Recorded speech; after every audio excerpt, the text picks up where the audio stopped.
All right. Does it look like we're on? Can you tell, Tracy and Aaron, are we up and running? It's gonna probably have a delay.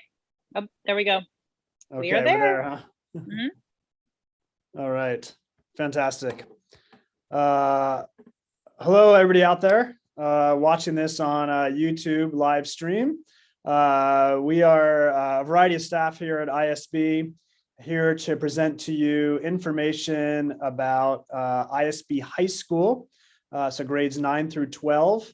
This is our open house for those that are interested in applying to be at ISB next year as a high school student, or if you happen to be a current 8th grader trying to decide on whether or not you would return for next year. We have probably about, I would say about 45 minutes of a presentation to give. You can see there, though, in the YouTube live stream, there's a chat feature, and feel free as we go along to chat or type questions into the chat. We probably won't pause and take those questions midstream. We'll wait till the end. But one of the staff here is going to be monitoring that and keeping track of those.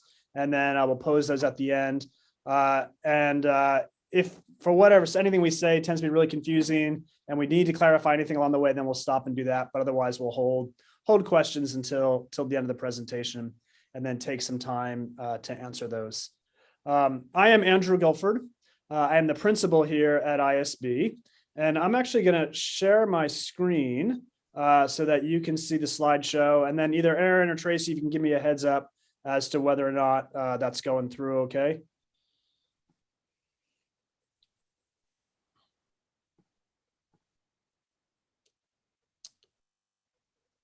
Let's see here. It's just a little, oh, there we go. And then let me put that in present mode. There we go. Is that up there and visible for everybody on the live stream also? It will be in just a second. Yeah, I know there's a slight delay. Yeah. Slight delay. Yep, you're good. Okay, fantastic. So once again, I'm Andrew Guilford. I'm the principal here at ISB, and I want to give other staff members a chance to introduce themselves. And the question I've posed to them is, what did you miss most during the online learning last year that you are relishing as you've returned here to ISB in person this year? So I'm the principal. I've only been here for about 4 months now. I started just this past July. I'm so excited to be here. What I've noticed walking around the school in the last week or two is both our choir and our band practicing out in these public spaces.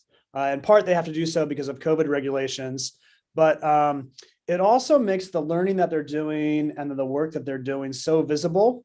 And I realized as I watched them play, and actually as I watched an 8th grade social studies class do some presentations today out in one of our common areas, how much during times when we were all online, I didn't get a chance to see students learning in such a visible way.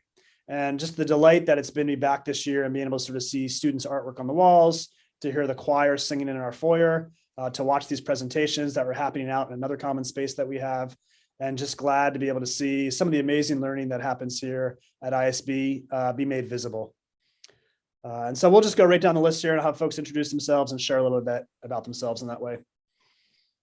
Hey everyone, I'm Scott Gladney. I'm the assistant principal at ISB. I've been there going on 10 years now. And over the last year and a half, something that I've desperately missed is the human connection, the seeing the kids. We have a wide range of kids, anything from 6th grade all the way to seniors. And each of them are unique and special and creative. And that human interaction with each other, I'm loving watching them reconnect as folks. And that has been just a true gift that I have missed. And I didn't know I missed it until I actually saw it back again. And it's been a blessing.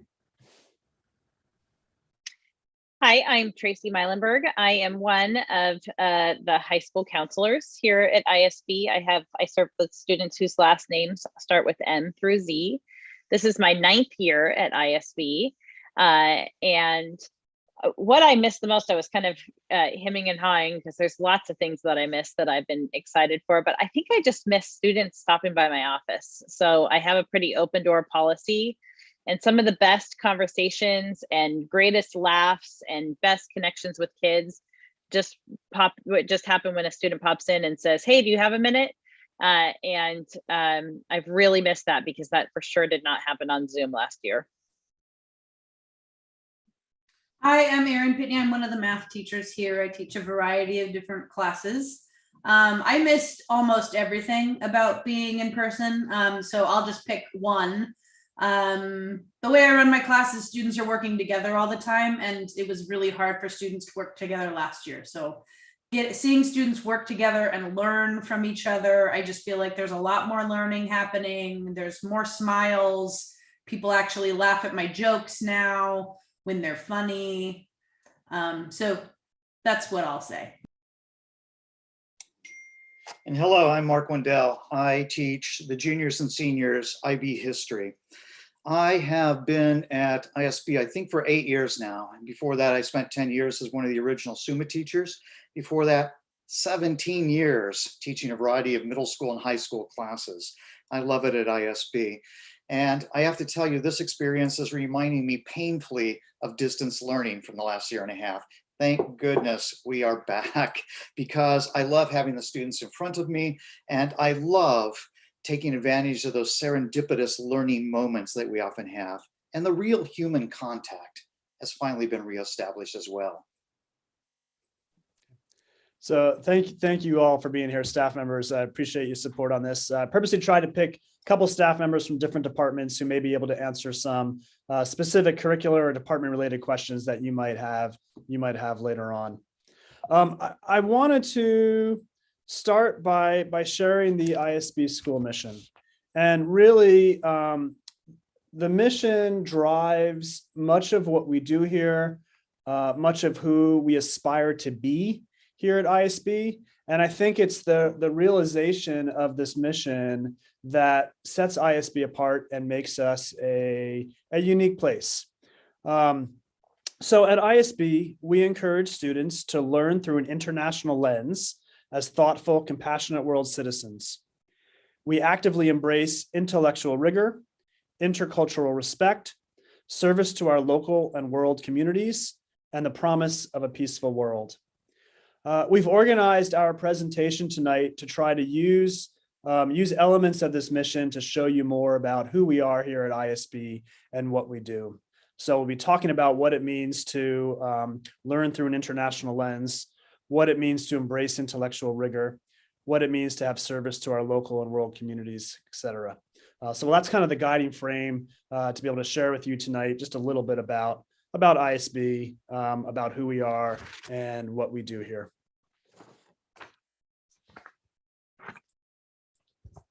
Mark, you're muted.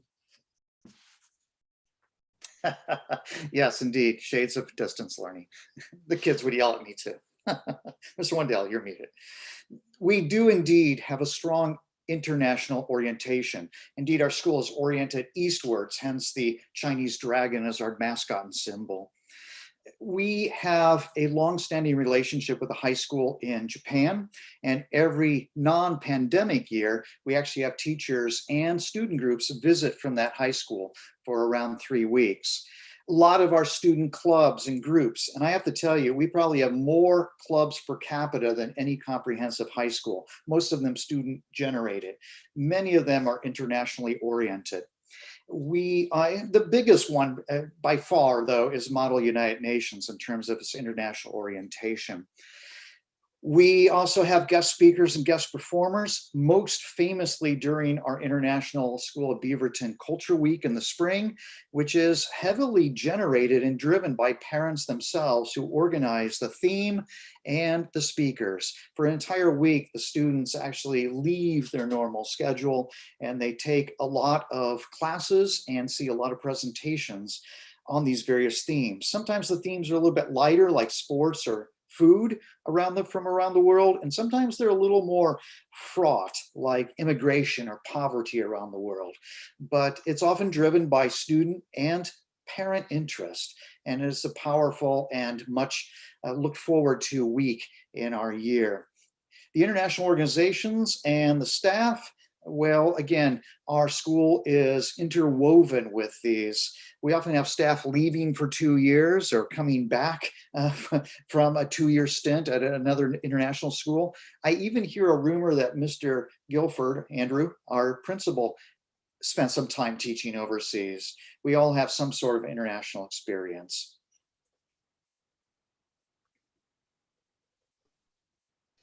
And just to add to that, and coupling it with our intercultural respect, we don't have to look further than our homes. We have a very diverse student population, and we learn from one another.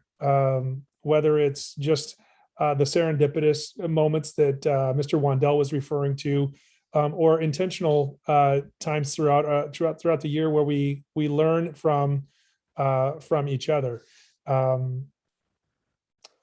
Two of our highlights happen to be Culture Week and International Night, but aside from that, we also have a variety of other opportunities for kids to learn intercultural respect and then be an international group. Sorry, I'm totally distracted by my dog. By the way, another problem with distance learning.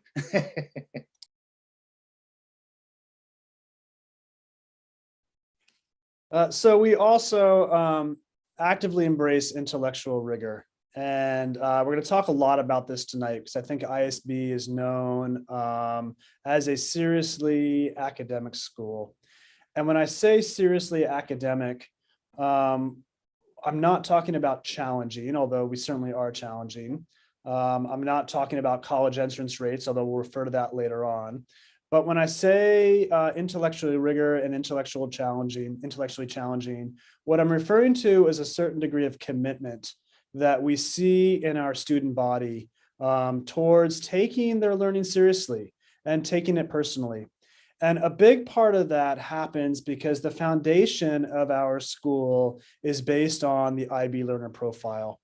And you can see the 10 characteristics there on the screen that really imbue everything we do here at ISB. Many of these things you can obviously tie very directly to intellectual rigor, whether that's critical thinking, whether that's being an inquirer. But I think some of these other ones also fall into that category. Risk-taking. What we're talking about is students taking a chance in their thinking, students taking a chance in their learning, students taking the risk of being wrong and making errors and realizing that that's where the learning actually happens. And so I think we're able to elevate our school to the high level of intellectual and academic achievement that we do because it's based in these characteristics, which are part of the IB learner profile. All right, I'm going to talk a little bit about the International Baccalaureate program, which is the backbone of our school. The IB program was actually created in the 70s in international schools overseas, many of which our teachers have taught in. And sometimes we get the question, what's the difference between IB and AP? And I started my career in a school that was an AP school, and I feel like I can talk a little bit about the differences. AP is not necessarily a full program where the classes kind of connect with each other. You can take AP biology or AP environmental science as a standalone course and take the test and at the end and earn some college credit for that. Both are considered college preparatory courses and kind of the height of rigor in the high school program. But IB is a full interconnected program of 6 different groups, which we will talk about in later slides. So, and there are also 3 different levels of IB. So there's the PYP, the primary years program, which is in elementary school. And then students start the middle years program in 6th grade, and that goes through 10th grade. And then they do the International Baccalaureate Diploma program in 11th and 12th grade. And those are college level courses for which you can, if you do well enough, you can earn up to 30 college credits at our Oregon public schools. So even if you're starting in ninth grade into ISB, you would still be in the middle years program, and you can still complete that middle years program with a certificate in 10th grade. And then you move on to the diploma program in 11th and 12th grade.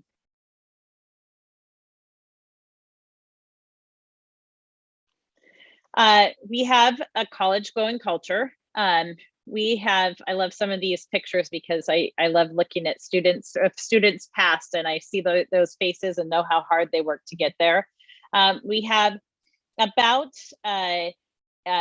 85 to 90% of our students go on to four-year colleges and universities. Anywhere from about 15% go, 10 to 15% go on to two-year colleges. We always have a few students who go into the military or take a gap year or go into an apprenticeship program. But most of our students, their goal is to go to a four-year college. And so we are to end up at a four-year college eventually. So we really emphasize that and try to give students the tools to be successful after they leave high school.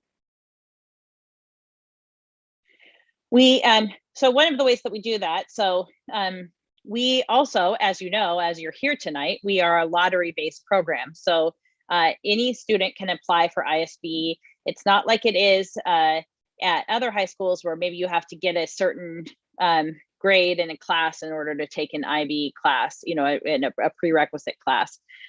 So we take anybody who is accepted into the lottery into our school, and we work to support them in any way that we can. And so we have a few ways that we do that. One of the courses that we have to do that is called AVID, which is Advancement via Individual Determination. It's an elective class that we offer all the way 6th through 12th, but we have it in 9th through 12th. It's a class that's designed for first generation college-bound students. And we help them get those academic skills in order to be successful in high school. And then we help them with the college application and financial aid and scholarship process as they get into 11th and 12th grade. We have other academic support programs. So if you are a student who is served by special education, or if you are a student who's still developing their English language skills, we do offer those classes. So we have case managers, we have teachers who support that process as well.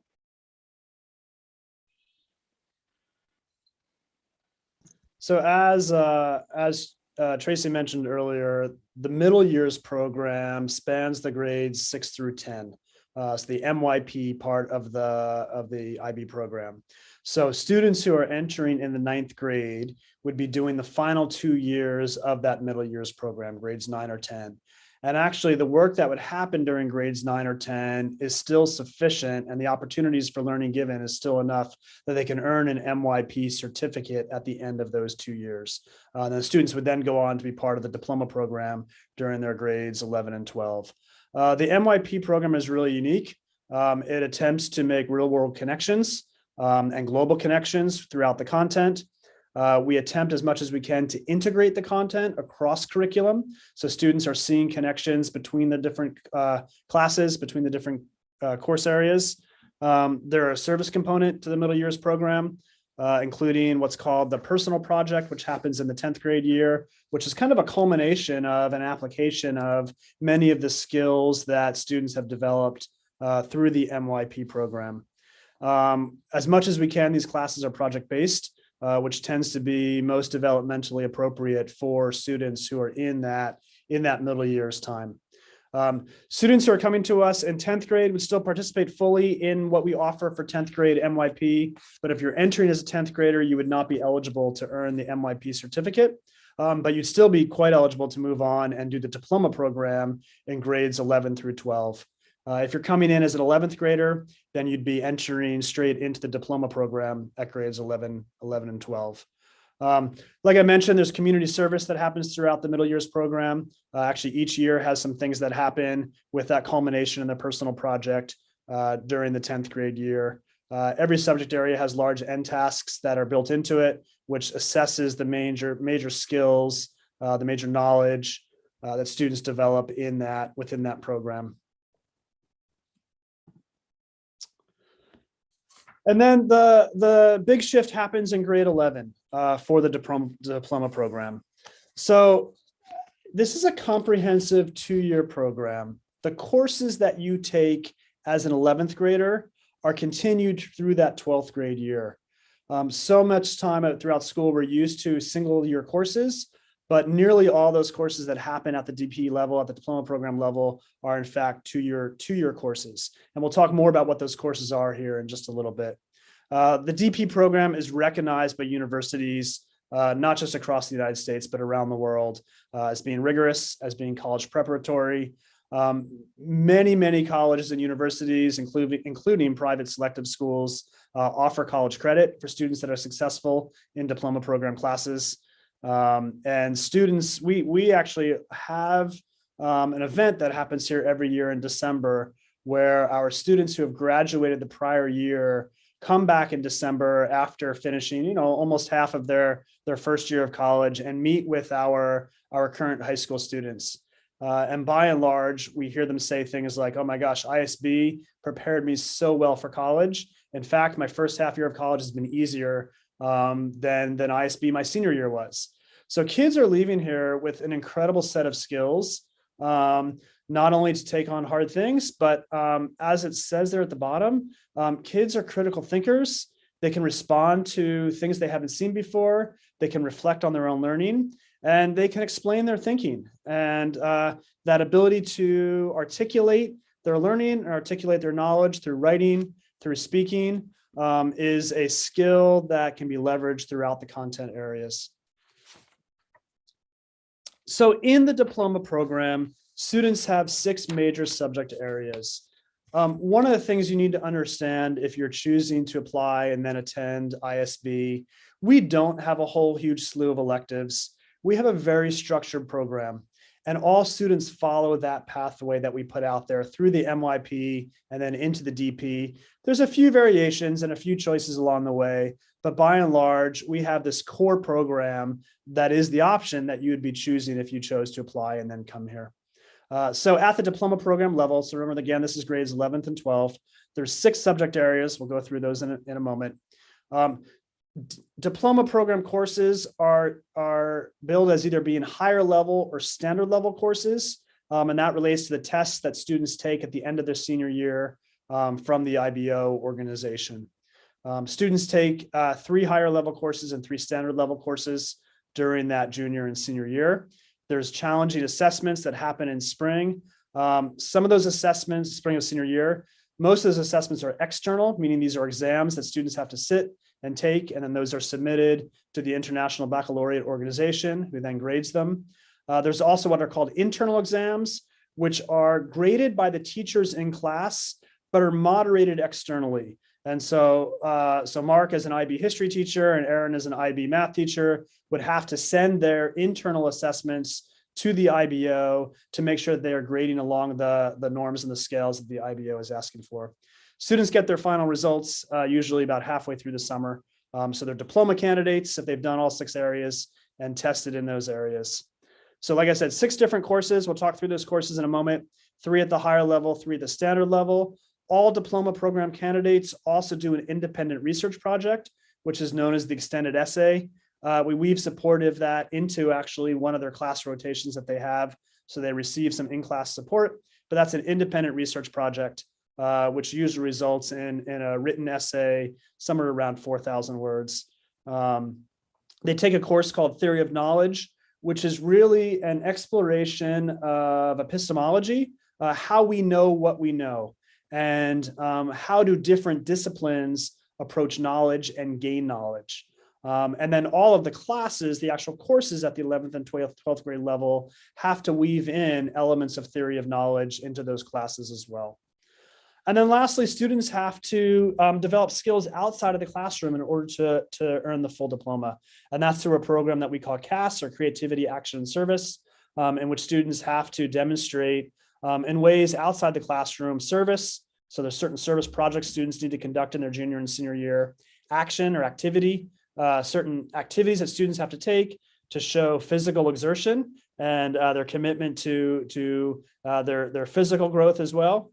And then creativity, whether that's in the arts or in another area as well. But students do all of that work actually out of class. But again, it's guided by the way we've structured the program during junior and senior year. So we're going to jump in. Actually, Scott, I want to talk to you a little bit about how ISB's diploma program might be different from other places. Yeah, thank you, Andrew. So what does make us unique is that the diploma program, once you get to 11th and 12th grade, that's all we do. All of our students are IB candidates, full IB candidates. And so whereas other high schools around the district or even in this area might have select students that are IB candidates, that's our entire population. So we rally around that, and we put in supports internally within our school. We put in supports to help every student be successful. We go in with the assumption that every single one of our students is going to be a full IB diploma candidate. And so we are mindful of the stress that causes. And then also we, what skills are needed by the time they enter 11th grade. And so we put things in place to help students be successful. Another piece is that we're a small school, so you really do build some pretty strong connections with your teachers. Often you will have teachers multiple years in a row. So there's that professional relationship that you get to establish with your teachers, and they know, and they're here to support you. And so I think all of that, and being coupled with it being a really small school, I think just builds the expectation that every single student is going to be successful, and that's what we strive for. So I think that is what makes us unique, is that it's not a sub part of our population. It is our entire population, and we recognize that, and we set kids up to be the best that they can be within our program. So because we are a small school, we're going to start breaking down the different groups. We are 6 groups. First one is language and literature. All of our students at the 9th grade and 10th grade level take Lit Comp 9 and Lit Comp 10. There's a lot of writing and reading involved with that, but specifically a variety of texts. So it includes not only novels and short stories, and poems and poetry, but it's also works that are in translation. So works that are translated into English from different languages around the world, and we look at how literature is viewed from different cultures, and dissecting that as well.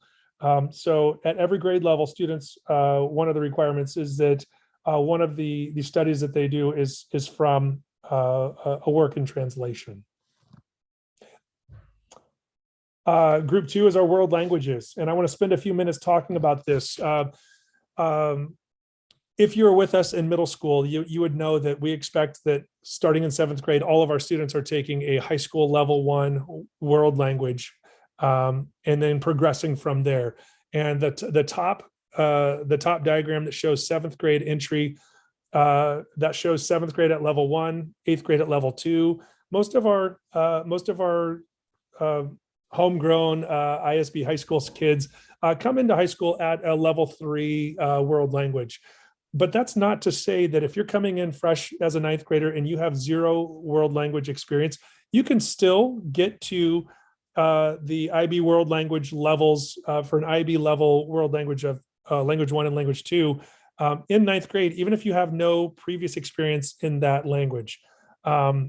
And oftentimes, if you're coming in at a level 1, then it does say that by the time you get to your senior year, that you take level 1 a freshman year, level 2 sophomore year, level 3 junior year, and then it varies. And that I don't want to get into the weeds or the details, but there is something called ab initio, which means that from the beginning, it's you just don't have a lot of world language experience, and the IB recognizes that. But you're still in an IB level course.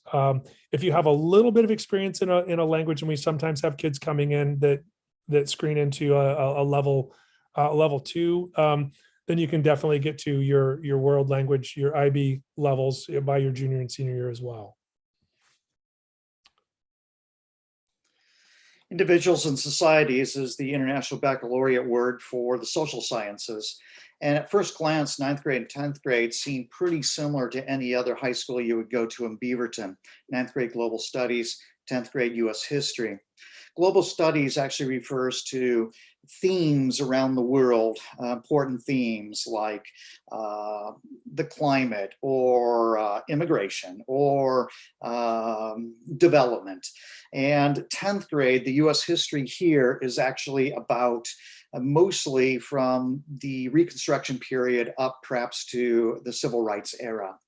What's different about our school with these though is already, because it's middle years program, part of the IB program, we have a much stronger emphasis already on two things. One is essay writing, and the other one is source analysis. In other words, there's already heavy emphasis in 9th and 10th grades on the actual skills that historians use, or the actual skills that a political scientist uses. And this is going to be an important segue into the actual IB program, diploma program, 11th and 12th. At 11th and 12th grades, it really is a two-year course. The International Baccalaureate has 12 different historical topics. Every international school in the world must choose at least two. We've chosen two that happen to be the most popular. One is the authoritarian states of the 20th century, and the other one is causes and effects of 20th century wars. If we have time, we sneak in a little bit of democratic states of the 20th century and a little bit of the Cold War as well. Yet we pretty much have a firm distinction between 11th grade being mostly Asia or the Far East, and 12th grade being mostly Europe or the Western Hemisphere. However, they're kind of blurred together. At 11th grade, what the students will be taking is, for example, on authoritarian states, they'll be looking at the China under Mao, and they will be looking at the Chinese Civil War, and they will be looking also at Japan, the history of Japan.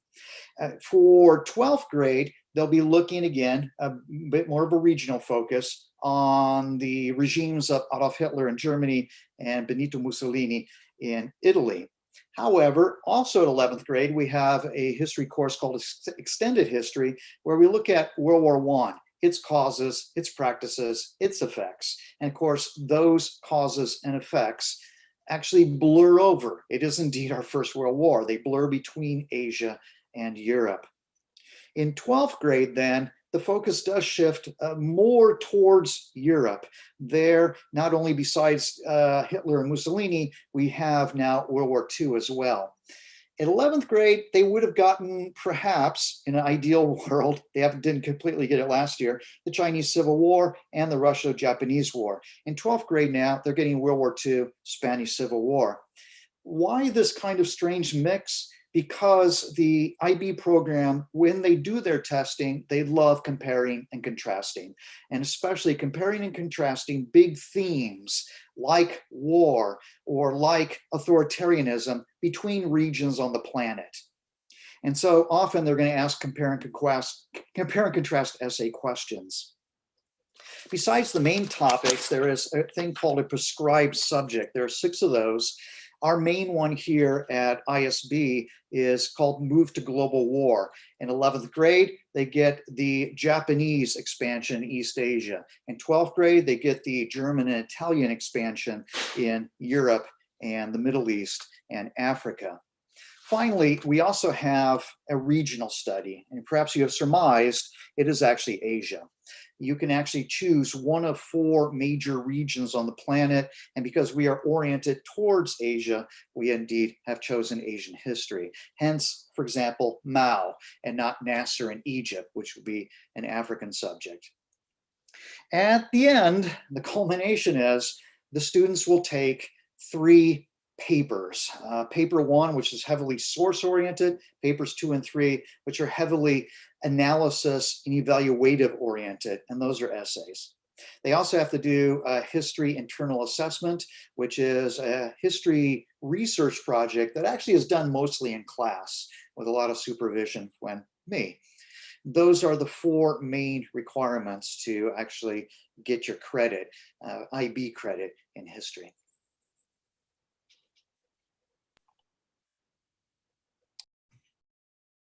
I am Erin Pitney and I teach math, but I'm going to attempt to talk about science. So just like most typical high schools in the Beaverton School District, ninth graders take physics. Our ninth graders, all of them take STEM physics, so the slightly more challenging physics curriculum. And then the 10th graders take STEM chemistry. All 11th and 12th graders take IB biology, HL1 and HL2. And we often get questions, well, what about chemistry? What if I want to take IB chemistry? Well, that is available, and we're going to talk about that later. Students take it as an elective. So all students take biology, and then some students in their 11th and 12th grade years choose to also take IB chemistry, SL1 and SL2. And so group 5 is mathematics. Just like world language, the course that you go into depends on what you've had before. So coming out of the 8th grade, you might be ready in the 9th grade for the Algebra, Geometry, Statistics 1 course. And if that's the case, then in the 10th grade, you would move to the Algebra, Geometry, Statistics 2 course. And then your IB class would be the Application and Interpretation SL1 and SL2. That course, the Application and Interpretation, covers all of the course topics that you would see in Algebra, Geometry, and Statistics 3, and also covers a lot of real life mathematics, so thus the application and interpretation. So you're going to see a lot of statistics there. You're going to see geometry that's related to real life objects. You'll see some calculus in that class, but probably not quite as much as in the analysis and approaches class. If you start in the algebra, geometry, statistics course 2, in the 9th grade, then you would move to the Algebra, Geometry, Statistics course 3 in the 10th grade. And then in the 11th and 12th grade, you would take the IB Analysis and Approaches SL1 and SL2. I'm going to talk about the difference between the SL course and the HL course here in a minute, but let's just talk about the last possible pathway. If you come into the 9th grade in the Algebra, Geometry, Statistics course 3, then in the 10th grade, you would take pre-calculus. And then in the 11th and 12th grade, you would take IB Analysis and Approaches HL1 and HL2. So the Analysis and Approaches courses, both of them, the SL course and the HL course, have 5 topics. The first one is number. The second is algebra. The third is geometry and trigonometry. The fourth is statistics and probability. And then the fifth is calculus. The SL course is completely embedded inside of the HL course. So in the HL course, you learn everything that the SL course learns, and then extra. And so that's why the prerequisite for the HL course is that pre-calculus class, because there's so much more to cover. So we are able to cover it faster if students come in at a higher level of mathematics. So no matter what, when you're coming out of any of these courses, either the Application and Interpretation, the Analysis and Approaches HL, or the SL course, you will be prepared for college level mathematics. Most students will be prepared to go into Calculus 1 their first year in college, and some students, depending upon how well they understood the calculus, might go into a Calculus 2 course. But all of our students are prepared for that first year college course coming out of any of these 3 classes.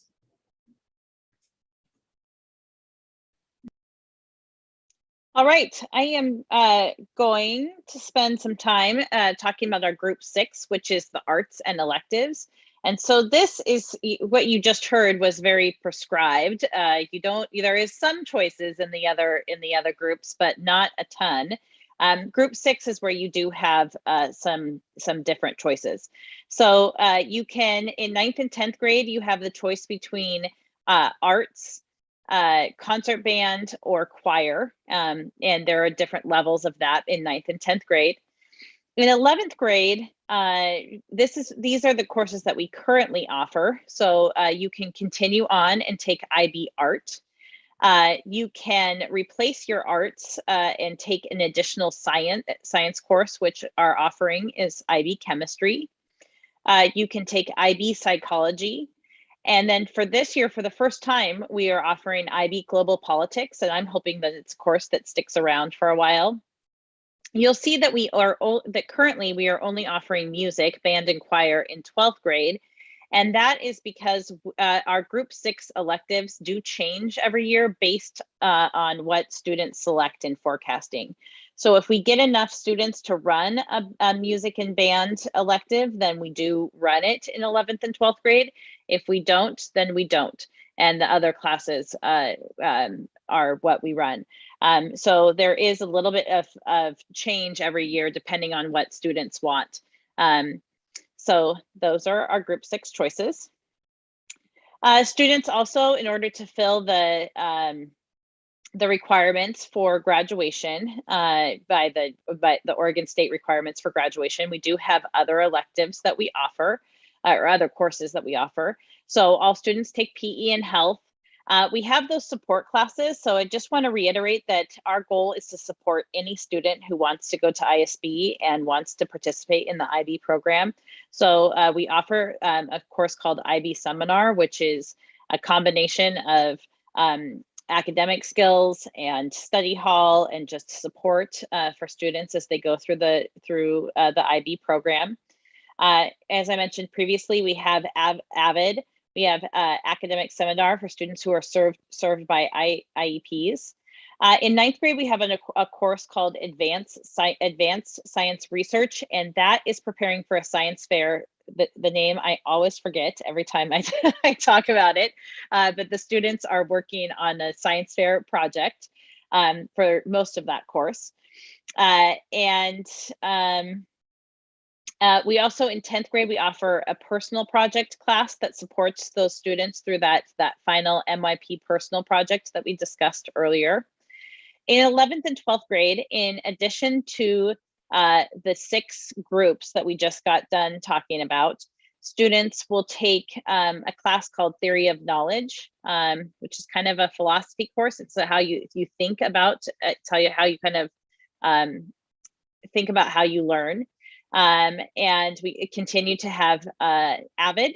And then students take some extended history class or extended classes that we talked about just to get a little bit extra in each of their courses.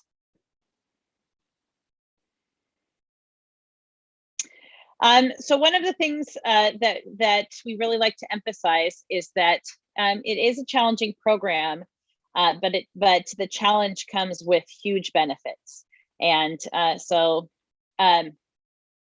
this is on the 9 years that I've done this is like my favorite slide that we present. It looks super duper boring, but to me, this is the whole reason. If you've like totally zoned out, pay attention now, because this is the whole point of or one of the whole points of doing the IB program.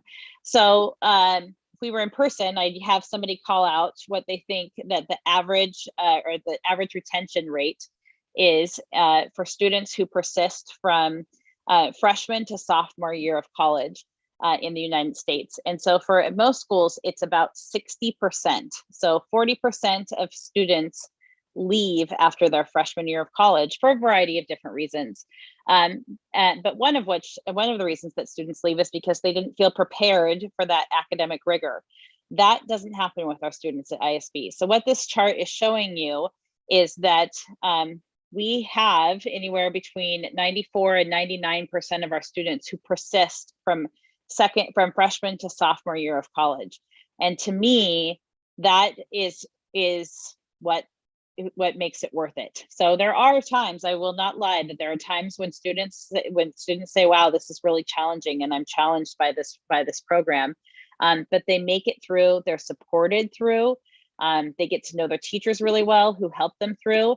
And all of that ends up with them doing well in college, which is the point. They also benefit in scholarships. So our average graduating class size is, anywhere from, I think we've had 77 to 95-ish, somewhere in there. And they get a lot in grants and scholarships. So last year's class of 87 graduates collectively earned 3,006 that, oh man, now I got to do math. $3,062,426 in scholarships. There is a lot, there's huge benefits to doing the IB program, and colleges do look for students who are in that program. They know that that they can count on those students to do well in college. So the intellectual rigor that we've sort of been talking about for the heart of this presentation, and the resulting academic excellence pays off actually literally in terms of scholarship dollars that Tracy just referred to, in terms of college retention rates. And we are recognized around the state and around the country from a variety of organizations as being able to achieve that high level of academic excellence. And I want to emphasize one aspect of these metrics. When these variety of organizations are looking at high schools around the country and making these kinds of rankings, one of the things that they look at is our ability to serve a wide diversity of students. So I really want to go back to what Tracy was saying earlier, that we are getting these rankings in part because of the students we get and the support that we give to those students, whether there are students who are still in the ESL or ELD program, whether those are students who are on IEPs, whether those are first generation college going students. We've structured the systems of support here so that each student that comes through here can achieve that high level of academic excellence, demonstrate that intellectual rigor that we're going for. And those results pay off. That being said, I think there's also a tremendous amount of heart that ISB represents and ISB embraces. Scott talked earlier about the sense of community here and the sense of connection between students and staff and among students as well. It's not a competitive school in the sense of kids competing with each other. We actually see kids supporting each other in tremendous ways as they're all kind of in. You're muted. Oh, there you go. Am I back on now? So one of the ways we help to develop that heart is that service to our local and global communities. That's part of our mission. For those of you that already are eighth graders here, if you're here just sort of seeing what the high school is all about, you'll be finding out, or you're already working on this eighth grade group project. In 10th grade, there's a personal project. Both of those have service components to them.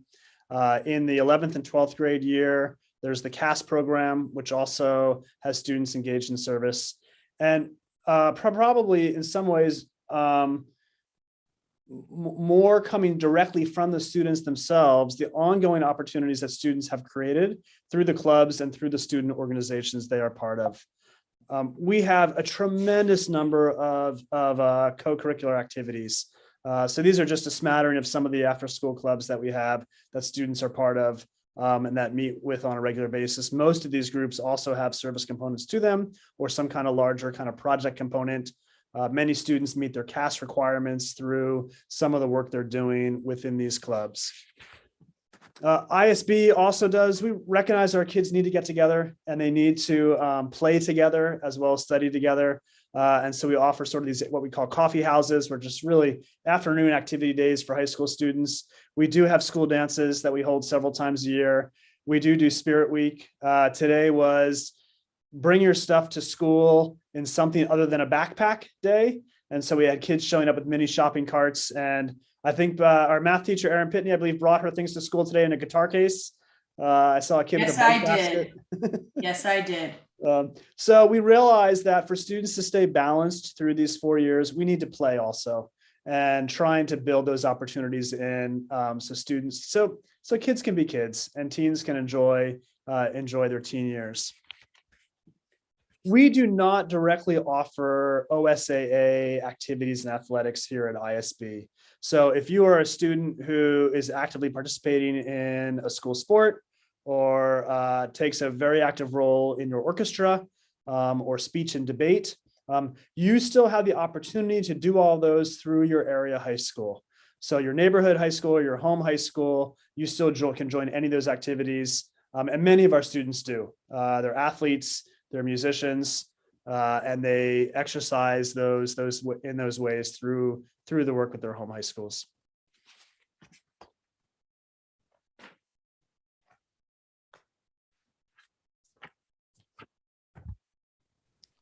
So I'm going to talk about a little bit about our transportation because we service the entire district, and it is a minor miracle that we're able to pull off getting all 850 kids to our building and then back home. And the transportation department has come up with two different systems, one for a morning or an AM system, and then one for the afternoon. And they're different by design. In the mornings, kids wake up in their neighborhoods, in their homes, in their neighborhoods, and then they get on the buses at the wee hours in the morning. And then they go to one of three hubs. Those three hubs are three option schools. ISB happens to be a hub. But there are also two other hubs around the district. And so there's one bus that will take them from their neighborhood to a hub, and then they will transfer. If they're not at ISB, they will transfer to a different bus that will be only solely kids that go to ISB, and then they will come to ISB. Our school day starts super early in the morning. It starts at 7:30. Kids that are using transportation often are seen standing on the corners waiting for their first bus somewhere around 6:15. It's an early morning. In the afternoons, we have a different system, and it by design is significantly different. So our day starts earlier at 7:30, but we also get out earlier. Our academic day ends at 2:05, and neighborhood home high schools, their day ends at 2:30. Kids will get on buses at ISB, and they will go directly to the comprehensive high schools that are in your neighborhood. All of those buses land on those campuses just before students get out of school. And that is done intentionally because we have some of our students that, as Mr. Guilford said, we don't have our own sports programs. We have our own after school clubs, but then we don't have the variety that maybe some do at the neighborhood high schools. So high school kids can actually go from ISB directly to their home high school, and then they compete, whether they're on cross country or whether they play football or soccer or a variety of other things. And they are there in time to be with their peers from that school to start practice, or to be a part of the drama production or whatever that school might be putting on. If they're just going home, then they would go from ISB to that home high school, and then they would get onto a transfer bus that would bring them back to their neighborhood.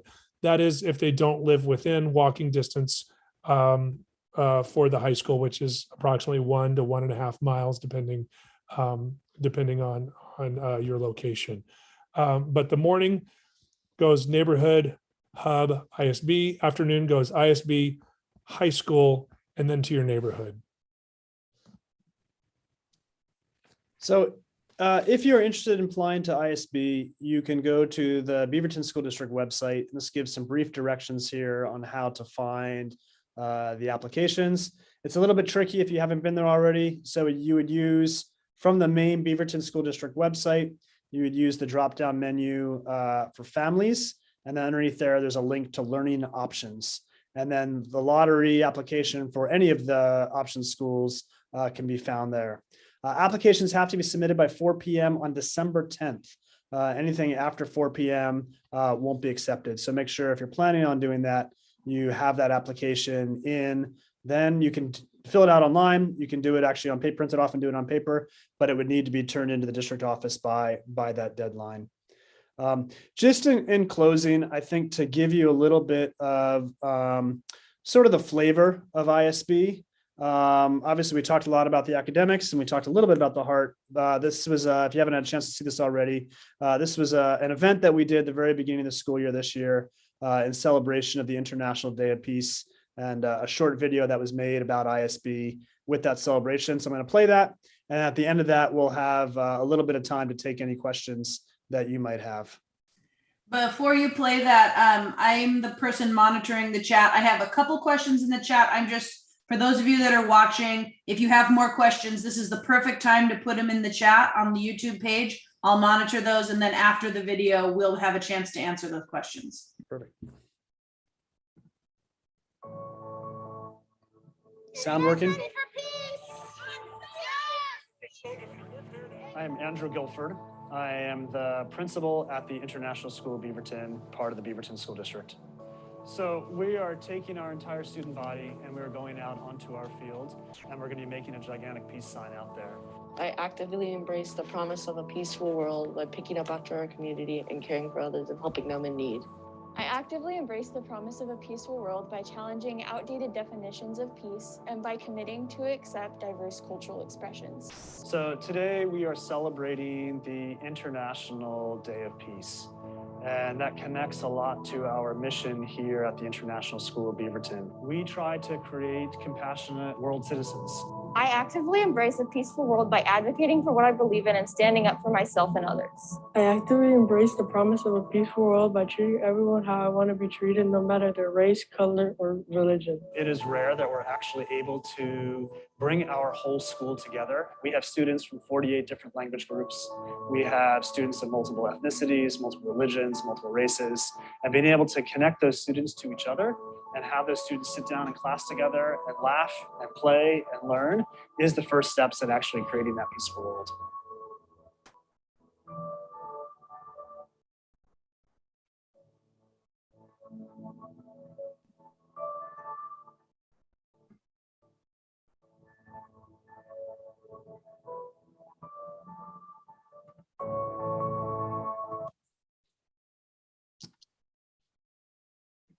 Okay, so at this time we can take any questions that you might have. Erin, I know, is monitoring the chat and she'll read some of those out loud to us. Okay, so the first question I'll answer, it's is there a math placement test? Typically at the high school level, instead of having a placement test, we more so look at your prerequisite class. Maybe it's a class that fits in the Beaverton School District set. Maybe you're coming from out of district, kind of look at what that class is and find the best fit for you instead of having a placement test. The next question, I'm not sure who wants to answer this, is there a specific English proficiency exam that a student must include on their application if they are multilingual? There is not. Nope, we accept any student who is part of the Beaverton School District and gets in via lottery. And regardless of their English proficiency levels, we support them through this program. The program heavily emphasizes writing and reading analysis, but we have articulated that and designed that pathway so that all students can be successful and get to the level of writing and reading they need to by the time they're entering the DP program.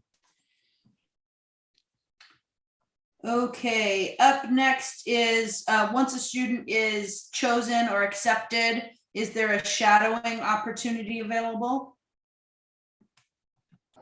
So in prior years, there has been, and right now we actually have it tentatively for January.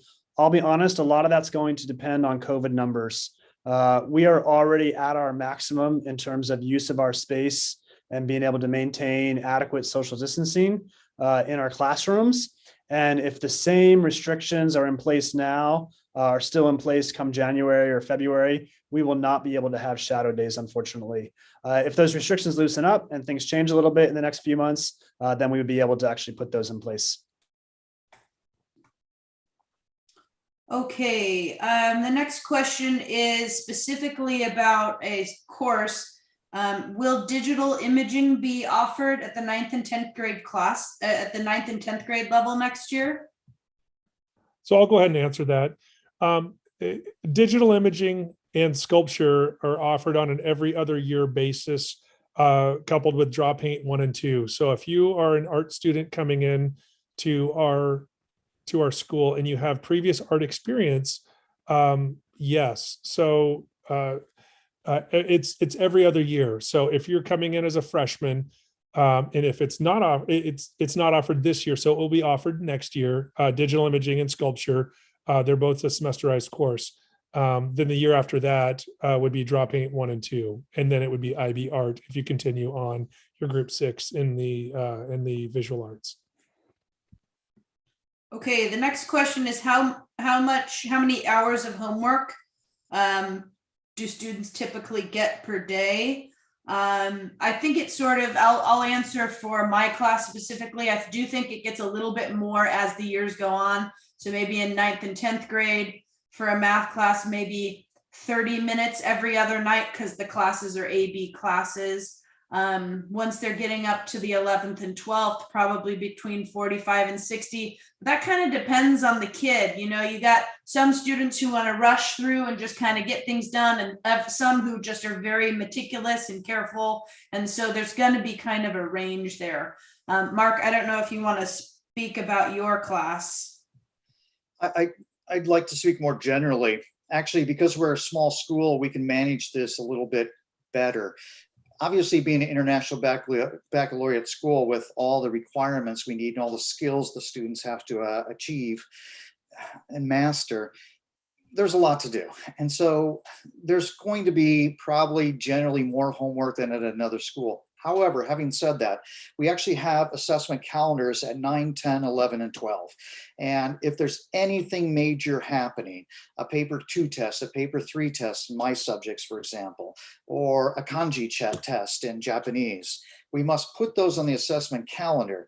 And so we try to spread out the important assessments and the important skill activities over the course of every month. Generally speaking, our rule of thumb is we can't have more than 2 important assignments in a class, a course, the classes on any given day. So, and if somebody puts a 3rd one on there, and then we go, what are you doing? Can't you put that somewhere else? So we do try to spread it out. So it takes some pressure off the students. So there's kind of a long, slow burn rather than, you know, man, there's a lot to do right now and I'm crashing. I'm going to jump in here just briefly and talk also generally as well. One thing I don't know that we actually mentioned was that we are on an AB calendar. So we have classes every other day. So it's super important that students are organized, and we work with students. Every student gets a planner, and we work with them on organization skills and trying to figure out what organization system works best for you. But even if you don't, quote, have any homework that night, there's always something to do, whether it's reading the next chapter in the book that's due in two days for your next lit comp discussion small group, or it's studying your world language vocabulary. There is always something to be doing. So I don't want to minimize that. Yeah, there's a couple hours of homework each night, even if it literally says, geez, I don't have any homework tonight. There's always a little bit of forward thinking with, but I've got that big paper coming up, or I've got this, or I've got that. So organization is a key. I'd just like to interject that those assessment calendars are open to the students as well, so they can plan ahead too.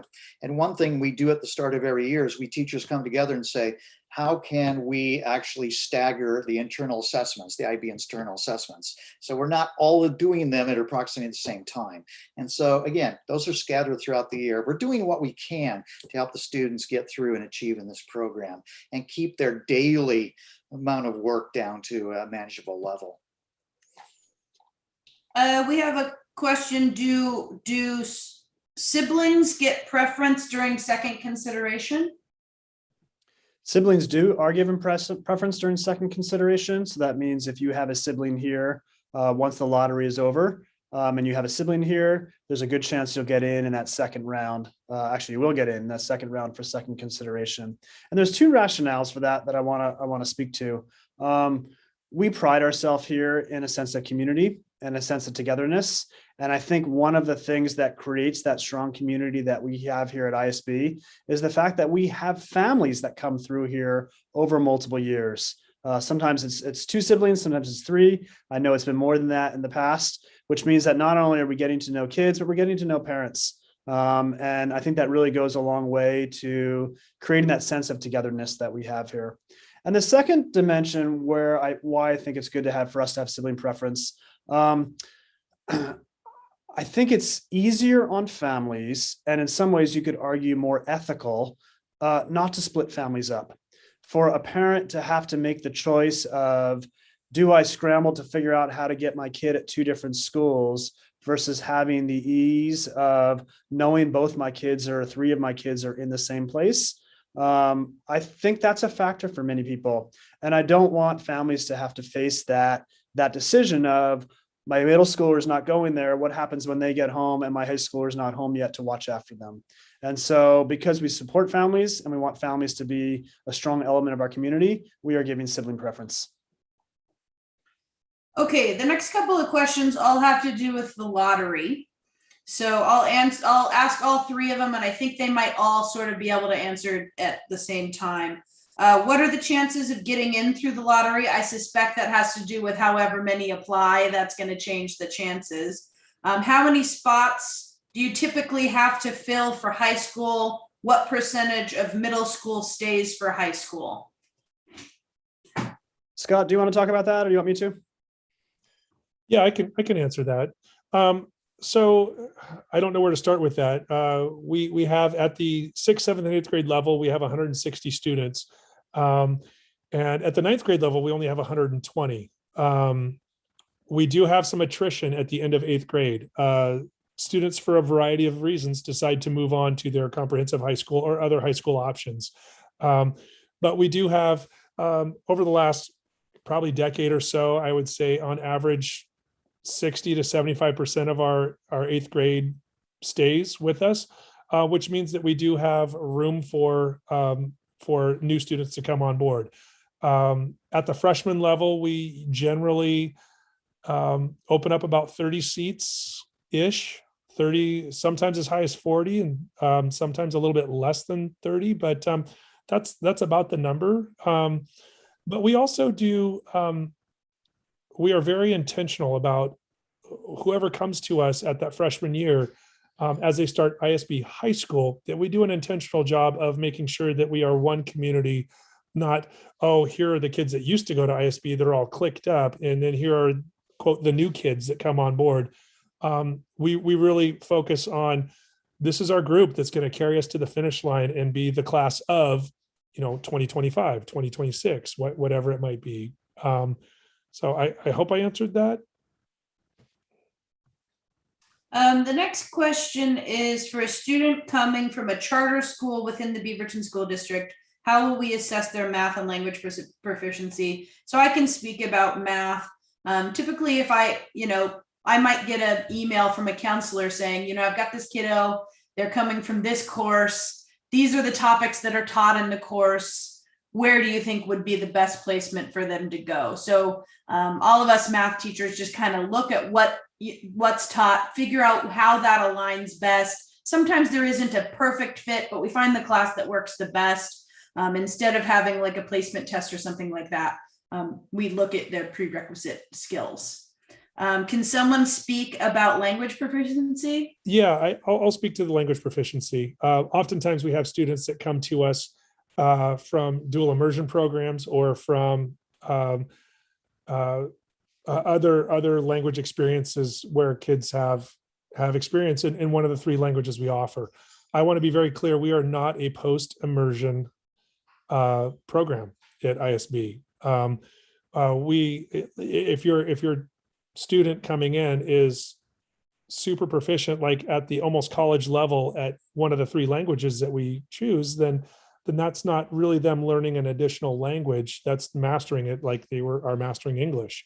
So with that said, all that put aside, we do have, depending on the language that you're referring to, we do a fairly comprehensive but relatively quick assessment of their reading, writing, speaking, and listening skills. And sometimes that is a quick conversation with the language teacher and a quick demonstration. And the teachers can quickly assess where are the kids' strengths, where are their deficits, and what would be the appropriate level for them. So that's in a nutshell, I guess. Okay, the next question is about a student who's maybe taken a different language at a different high school. So this one in particular had taken French at a different high school. So they're asking about whether they still have to take one of the courses that's offered at our school, the Spanish or Mandarin or Japanese, or what are their options? I can talk about that.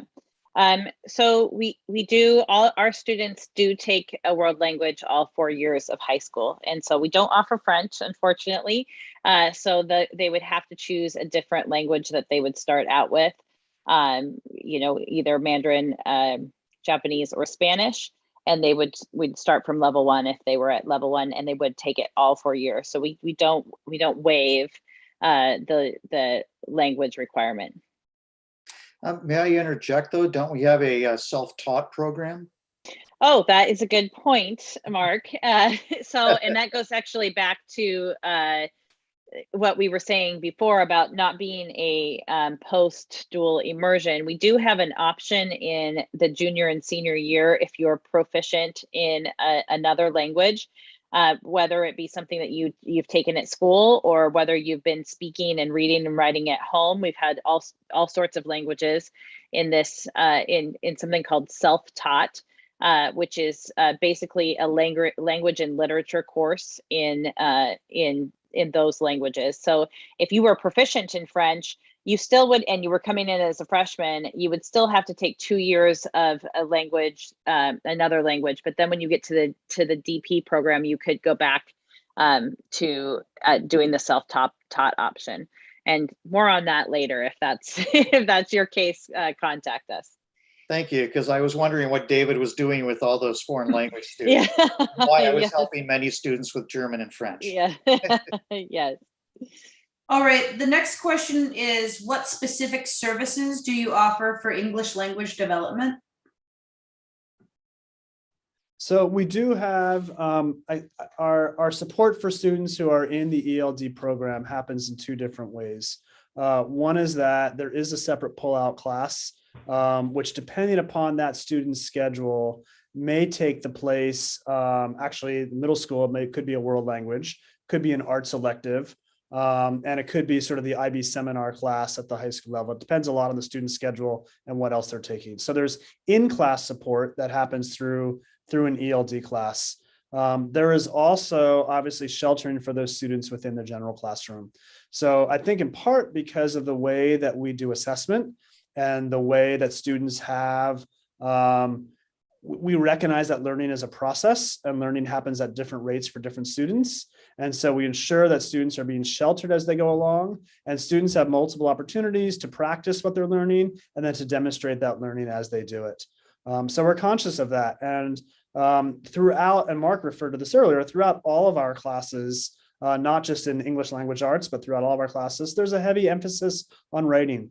And so if writing is an area specifically for an ELD student that they need support in, they're going to get ample opportunity, ample support, ample direct instruction in that area throughout the curriculum, as well as, depending upon what level they're at, a pull-out class as well to support them in ELD. Okay, the next question is, do you have more tests and exams than other schools? I can speak a little bit to that. I think on an everyday basis, just in your regular old class, you're probably going to have about the same number of exams as at other schools. But what the IB program has that's different is all of those external exams that students do at the end of their senior year that you wouldn't necessarily have. I don't know if anyone else has an opinion other than that. Yes, I would say it's exactly the same thing in the world of history. However, you have to keep in mind that the tests have a payoff, and that payoff may be college credit. And also, I have to say this about the tests. In years past, before I was ISB, I always scoffed at the idea of teaching to the test. But these IB tests, they actually have great value because they do indeed, for example, in history, test you as to whether you are thinking like an historian, writing like an historian, analyzing like an historian.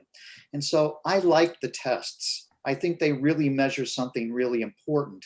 They measure whether you indeed are a college student or not. And that's different from other high schools. There's a question about portables. And so I'll just say that 12 of our classrooms at ISB are in portables. And so students may have some classes in portables, some not. The question is specifically about the high school being in portables. That's not necessarily the case. So students who are in high school are going to have some classes in the main building. They're going to have some classes in the portables, but we do have 12 classrooms that are portable. And then there's a specific question about a math placement. So an 8th grader who's in the Advanced AGS 3 course, what do they do in the 9th grade? So in the 9th grade, they would take an AP statistics course. And then in the 10th grade, they would join that pre-calculus class and then move through with the other students who are taking pre-calculus in the 10th grade. I think that we've made it to the end of the questions. If there's any last questions, we can wait for another couple seconds here and answer anything else that comes in. And on our website, there's a sort of an info button that generates a form email that comes to the school. So as additional questions occur to you, or as things come up or you're wondering, feel free to fill out that form and send it in, and somebody will get back to you with an answer. You can also just call directly to the school as well, and they'll route you to the correct person as if you have questions or as you're trying to make choices about next year for yourself. Not seeing any more questions. So just thank you so much for your time. It was great to have you here. Hopefully this was informative and you got what you needed out of it. If not, then like I said, feel free to reach out, and good night.